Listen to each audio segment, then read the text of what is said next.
तो चिराग पासवान अगर नीतीश के सामने थोड़े नरम पड़े तो उसका फायदा उनको लोकसभा चुनाव में मिला। पासवान चाहते हैं कि विधानसभा चुनाव में सीटों के लिए जेडीयू से बात हो, सीधे नीतीश कुमार से बात। पासवान और नीतीश कुमार की केमिस्ट्री एक बार फिर थोड़ी गड़बड़ होती हुई नजर आ रही। आज चिराग पासवान इस तरह के फैसले ले भी लेते हैं कि मेरा नुकसान हो तो हो, आपका भी नुकसान कर देंगे। नमस्कार, मैं निधि सिंह। देखिए, इस वक्त राजनीति में चिराग पासवान और नीतीश कुमार की केमिस्ट्री कुछ ठीक ठाक नहीं चल रही है। इस मुद्दे पर हम खास तौर पे बातचीत करेंगे। अभिषेक जी मौजूद है। अभिषेक जी, जिस तरह से नीतीश कुमार और चिराग पासवान को लेकर के कुछ केमिस्ट्री ठीक ठाक नहीं चल रही, क्या लगता है चिराग पासवान किधर रुख अपनाएंगे?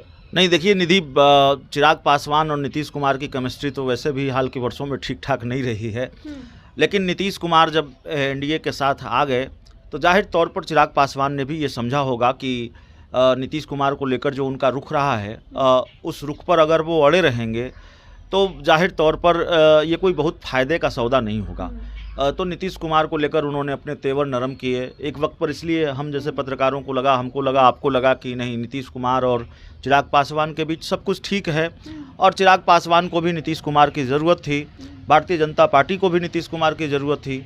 चिराग पासवान के लिए प्रचार किया नीतीश कुमार ने, आपको हाजीपुर में उनके दूसरे उम्मीदवारों के लिए भी प्रचार किया। तो चिराग पासवान जो बहुत गर्व के साथ ये कहते हैं, और कहना चाहिए, सबसे बेहतर स्ट्राइक रेट उनका लोकसभा चुनाव में रहा है। अगर कहते हैं तो वो कोई गुनाह नहीं करते, कोई गलती नहीं करते, लेकिन अगर वो गर्व के साथ कहते हैं कि चिराग मेरा स्ट्राइक रेट, हमारी पार्टी का स्ट्राइक रेट लोकसभा चुनाव में 100 का रहा है, तो इसके पीछे मुझे लगता है कि नीतीश कुमार को भी क्रेडिट दिया जाना चाहिए। नीतीश कुमार का भी योगदान है। तो चिराग पासवान अगर नीतीश के सामने थोड़े नरम पड़े तो उसका फ़ायदा उनको लोकसभा चुनाव में मिला है और 100 स्ट्राइक रेट उनका आया है।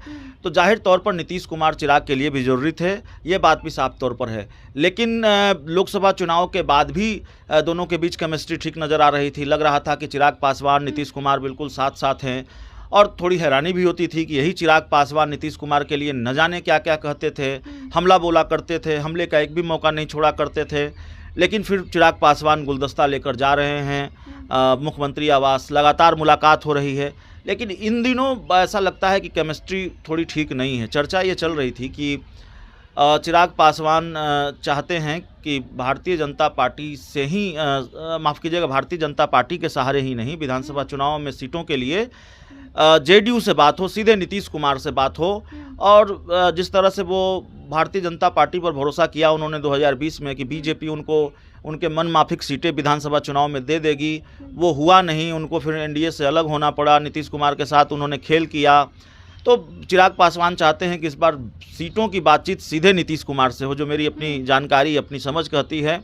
तो नीतीश कुमार से इस तरह की बातचीत शायद वो कर रहे हों। बात बन गई कि बात बिगड़ गई, हम नहीं जानते, लेकिन अभी बात बिगड़ी हुई नज़र आती है। पूरी तरह से माफ़ करने के मूड में नीतीश कुमार चिराग पासवान को नहीं है, ऐसा दिखता है। चिराग पासवान और नीतीश कुमार की केमिस्ट्री एक बार फिर थोड़ी गड़बड़ होती हुई नज़र आ रही है।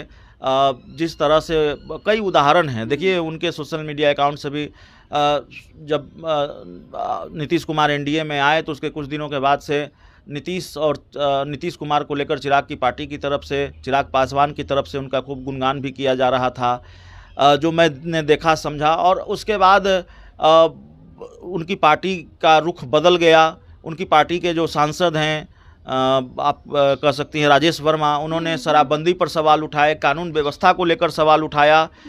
और हालांकि अभी मैंने बयान देखा नहीं है, लेकिन अभी जिस वक्त हम लोग बात कर रहे हैं उस वक्त भी ये खबर आ रही है कि चिराग पासवान ने भी शायद किसी घटना को लेकर, बिहार में कानून व्यवस्था की स्थिति को लेकर सवाल उठाया है। देखिए, बिहार में कानून व्यवस्था की जो स्थिति है चिंताजनक तो है, घटनाएं हो रही हैं। आज भी सर सुबह भाजपा के शायद इसी घटना पर चिराग पासवान ने कानून व्यवस्था को लेकर सवाल उठाए हैं। तो जिस तरह के सवाल हालांकि सवाल उठाकर कोई गलती नहीं की है। अगर स्थिति वैसी है और चिराग पासवान सच कह रहे हैं तो इसमें उनकी कोई गलती नहीं है, वो कोई गुनाह नहीं कर रहे हैं। लेकिन फिर इसके राजनीतिक मायने भी निकाले जाएंगे कि क्या सब कुछ ठीक है। तो ऐसा लगता है कि सब कुछ ठीक नहीं है। और इस बात के संकेत भी हैं कि 2025 के विधानसभा चुनाव में कमोबेश स्थिति 2020 के विधानसभा चुनाव वाली न हो जाए। चिराग पासवान 40-50 सीटें चाहते हैं, कम से कम 35-40 सीट तो कम से कम चाहते हैं।